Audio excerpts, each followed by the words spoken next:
Okay, so welcome to the Ottawa Bar. Oh What? my goodness! Oh, oh man, that was almost a super. It was almost the best strategy. That was almost the best opener for Tall Dream I've ever seen. Yeah, it was like that. It could have been that day 9 daily, where it's Yeah. like lift your command center.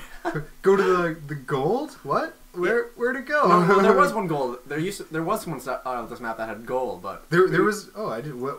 okay, well, we'll get to that after. We should actually probably just. Oh my god, he did it again. Okay. This is the load all your SCVs into the command center strategy. Oh, and he's all my SCV in the CC twice. Yeah. Yes. They were. Yes, and so. Okay. Sorry. Before that introduction got interrupted, I was about to say that this is the finals for the OttawaBarcraft Diamond Platinum Tournament. I believe both of these players. I'll bring up the name tags. Both of these players are, I believe, Diamond. I know the Underking, who is currently the Orange Protoss player in the bottom left, is Diamond. He is actually the random player in the bottom left. So I'm not sure if Protoss is his strong suit or not. I guess we'll find out. Yeah. And the Terran, who had a little bit of issues with his command center, is above him, spawning. Actually in a fairly good position for him, as our screen goes back to not full screen anymore. That was strange. But for yes, we're casting this on a Mac. Oh, our casting program shut down. Awesome. Okay. Oh, that sucks. Now we don't even have that genuine crazy... Okay, hold on. I'm just gonna double check because I wonder which one. No, we're casting. We're good. We're still. That was the second one that. Oh, okay. So yeah, the second program that was recording. Okay. So, okay, I'm gonna finish this intro. So super shaky start. It's okay. It only gets better from here. Yes, the Underking is the Orange Protoss in the bottom left, who is playing as random. His opponent on Telegram Altar, spawning to the north of him, is RDE Obla. That is how I assume that it is pronounced. It's not Ebola. I thought it was. It's actually spelled completely differently. Yeah, he is not a deadly virus, but he hopes to be a deadly virus towards his opponent. He is opening up with a gas, so he could be doing something funky. We could be seeing some sort of 1-1-1. More likely, we'll just see an add-on go on that Rax, and he'll probably do some sort of Marauder or Reaper type expand, or even he can do just the two Rax. Although I don't think it's going to be that because he has that second supply depot going down already. Yeah. There's definitely, just looking at his wall, it's a little bit interesting. I mean, I guess versus Protoss, it's not super hugely important to have a powerful wall. It's not like your Protoss player is going to be Baneling busting you at any point, but I have heard a lot of people say that it's not such a good idea to wall in versus Protoss because you run the risk of getting Void Rays charged up on the depots and such. Mm-hmm. But I guess depots, you could always just lower them and shoot the Void Ray with Marines, so maybe it is a good wall. It's definitely a strategy that can exploit that. If it's a little bit of a risk, but the Void Ray All-ins aren't too common anymore unless you are MVP Genius in GSL, because that's or you want to be MVP Genius in GSL, which is to say you're anybody that plays StarCraft at this point, or at least Protoss. It looks like we're actually probably going to have some sort of Banshee opening as we have that factory near completion. A reactor is going down on that barracks, and the second gas is going down. So this is quite interesting on Telegram. I don't think this is exactly the best map to do any sort of 1-1-1, although... He is grabbing that bunker, which makes me think he's going to throw up a command center pretty soon behind here. Well, but no, it's a 1-1-1. Yeah, he's probably just going to use that to fool his opponent, so that his opponent will do some sort of a Robolith expansion, which we will be seeing the Nexus come up just now. And it looks like he's going to poke in with the super typical Zealot Stalker that's going to get shut down by the bunker. So yeah, and he's actually just going to walk right by it. That's really it. So he knows no command center back here, but I think he's probably just going to lose these units now. Well, yeah, but at the least he's going to be able to scout and see what's going on. And this Stalker and this Zealot can actually do really well against this Marine. See, that one SCV will go down. Now he should see the reactor, so he should know this isn't a gasless expo. Yeah, you can just see his vision. He has no idea what's up here right now, but he definitely... This Stalker should be able to get away if he's... Yeah, as long as he controls it correctly and he doesn't just hold... Yeah, he traded that one Zealot for about like 50 hit points of damage on the rest of the Marines that are surviving. One Marine and one SCV, that's a fair trade. That's actually more than a fair trade, because an SCV is worth 50 minerals, a Marine is worth 50 minerals, a Zealot's worth 100, and that's one more SCV not mining. Yeah, exactly. So, and It will be Banshee opener. There is Cloak, but it appears a Protoss player will be completely fine as he is getting up a Robo and a Twilight Council. Oddly enough, that is not... How many gates does he have right now? He's only on 1 or 2. Yeah. 2 gates, so a little bit of a risky build. Does he have the units to deal with these Banshees? He's got 3 Stalkers. Yeah, 3 Stalkers. He'll have 1 or 2 Observers out, although the risk is that the Observer will get into the Terran's base. He won't make a second one, then, the Banshee will cloak in his mineral line, then he'll lose 5-6 probes before he can pull it back, or chrono out another sentry, which is always what happens to every single Protoss. But yeah, this is a strange build coming from our Protoss. I don't know what's up with this Twilight Council. I guess he might be going straight into Blink and Obs. Could be doing something like that. He is getting Zealot charge. Bring the production tab back up. And we see that Observer is getting chronoed out. And it's rallied towards the opponent's main. It looks like it's going to just miss this Banshee the way the pathing is going. Where is that Banshee headed? Right for the main. So it looks like this game is about to get interesting. No more macroing up. Yeah. Well, I'm sure they'll continue to macro. Look at that. He crosses with the Observer. That is brilliant. And an unfortunate turn for the Banshee, but the Observer's not coming back. Underking has to respond to this, and he does. Yeah, he does. Hasn't even seen Cloak yet. But there we go. And the Observer is there. That was a great stroke of luck for Underking. He takes only a couple probes worth of damage, and that would be Control R for the kill tab, if that is what you are looking for. Yes. Very nice. There we go. So we actually see the Terrans making Marines and Banshees still. He is not expending, so this will be one sort of all-in, and he has stopped making Banshees appear, so he's gone up to 1 or 2, I believe. I'm not sure where the second one is. He has 2 Banshees currently on the field. Yeah. One of them is over his base, and the other one is somewhere. Yeah. And oddly enough, I have to say, I think the Underking is probably doing, as long as he adds on more gateways, is doing the best possible, I guess, composition that he can do against his opponent, just by pure blindness, really. He's getting charges done. It's Marine tank. The Marines won't have stim. They won't have combat shield. Then the tanks will fire on the Zealots, exploding on top of the Marines. And the Marines will just melt. And now he's getting Templar Archive, so then he can even feed back the Banshees. And he's getting a Warp Prism, which means he is awesome.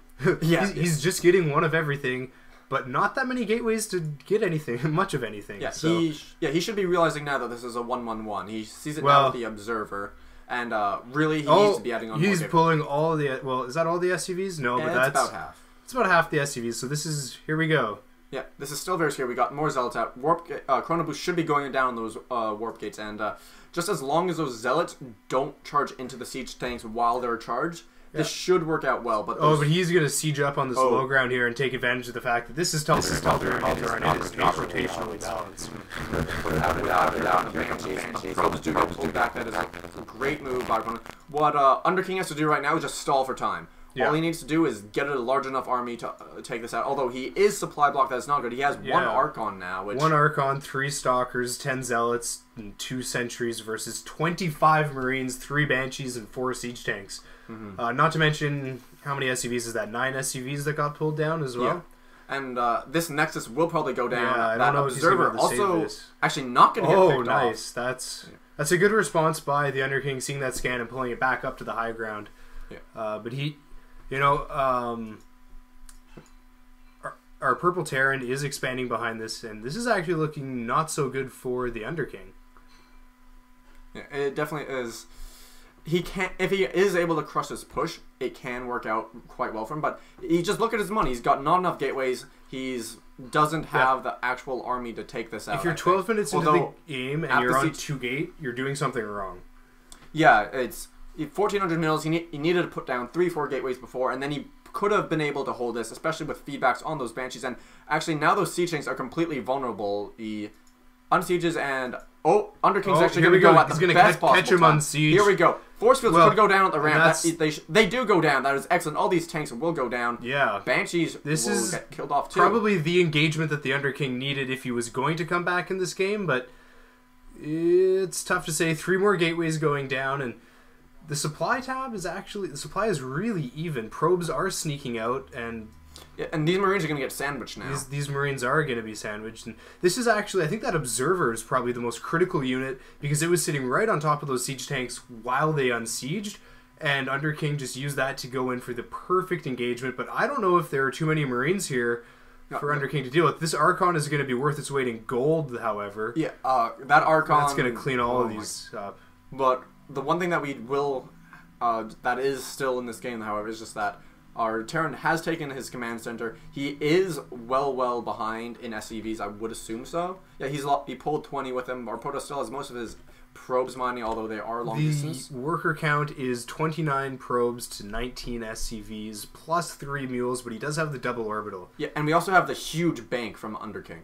That's true. It's like really what I think he should be doing. Like, yeah, he needs to be taking that other Nexus. He could probably go for taking his third and just keep making more Zealots, keep making Archons. That's against this Marine tank composition, and with a couple Banshees smattered in, that's all you really need. It's we have no upgrades yet for the Marines. Although, these Banshees have racked up quite a few kills. Well, they're Banshees. Banshees get infinity kills. Like, I'm actually curious. Do those Banshees have more or less kills than the Archon? This is the ultimate test. The Archon has 13 kills. I believe the Banshees have 13 and 7. So yeah, they're about even. Yeah, the Archon not doing too bad for itself there. I'm sure some Terran players would say, yeah. This is actually the older version of Tal'Darim. I just noticed that with this little patch of land down here. So, Reapers and Blinkstalkers are sort of extra. We actually have the Warp Prisms hanging out in the back behind that Terran base. So this could come into play here. The natural expansion for the Protoss will be finishing up, and it looks like our Terran player wants to push again. This I don't really like. It's I feel like right now Terran is sort of macro-wise, Terran is ahead. And, these Banshees just barely getting away, and they're going to take shelter on the high ground and start to... Well, they're not going to do anything. But I agree with you. If you're... In general, as a rule of thumb, if you're ahead and you kill your opponent's Nexus and you build a big army and you feel safe, you should just sit there and build a lot more. And that is a lot of Templar. Do we have Storm coming? No, we don't. Wait, the Banshees, we could have some feedbacks. Nope, there we go. One feedback. There are two feedbacks. There we go. Nice. Storm almost done. Here comes the Marine tank force. Is going to siege up back under that position, but 2 storms on those Marines is going to end this. Not to mention these Banshees can get feedback right away. Yeah. Under King has to try to save those probes, however. He can once again get in a decent position. But yeah, in comes this Templar. Gonna get a feedback. It looks like he's pulling it one back. Feedback. There we go. Boom goes the Banshee. Wow. And, feedback is extremely effective. Under King actually can't let this Nexus die this time. His main base is almost mined out, if it isn't already. He's got those 5 Stalkers there. He has to get all his army to go together. One more warp in and just go. That's what he needs to do. He's actually pulling his army down away from here. It looks like he wants to go for another flank. His observer is not... he does have a second observer in position here. This might go down. This is getting dangerously close. I think he's actually waiting for his 1-1 to finish, I think. But yeah, this Nexus will go down. This Nexus is going to go down, and that could be the point of no return for the Under King in this game. You can see, even though supply tabs are even right now, if we bring up the income tab, Terran is twice as far ahead as Protoss and has been there for a while. So in come the Archons. The Archons are going for C-Strings do fire. The Stalkers coming up on the high ground. Beautiful position. This is... Oh my. And that Protoss isn't going to lose anything in this engagement. Yeah, and now Protoss is 20 food ahead. He's down in workers. That makes means his army is just that much stronger. Terran has almost no upgrades on his bio. Only the 1 tank for defense. And I think the Protoss is just going to go for this. He can also use that Warp Prism there to try to reinforce if he doesn't opt to use Pylon or use his extra money to retake his Nexus. And he's just going to go for this right now. This is going to be more Stalkers follow. This is Yeah, he's just waiting for those couple. I mean, this game has actually been all in. Yeah. No, it didn't work. The storm is finished. I think that's going to do it. That storm is going to do it. I think. I don't see how our Terran player can come back from this. He has no upgrades on those Marines or Marauders. He's got 1 single medevac. All the sea tanks are down. All the Banshees are down as well. These Archons are doing so much work. The Zealots are further ahead in upgrades. So here's the Archon, 26 kills. I think that's more than the Banshees collected together, so... An Archon beating a Banshee. You don't see that every day. That is definitely how you can tell that this game is over in the Protoss' favor. Oh, another storm. Pretty nice. Does some decent damage there. A 3rd command center will finish up, but will not live long for this world, however. And although... I do like the way the Terran player builds his infrastructure, and there's the GG. So, Under King does take that game in a very back-and-forth thing, and... I think right there it was really, which was like the big point in that game, was that the Terran player, he was using the wrong composition under King. I'm not sure if he really knew what his opponent was going, or just picked his composition, like the best possible composition, at random and by luck. But it ended up working for him, and our Terran player was just had an inferior composition and didn't change it. And there you have it.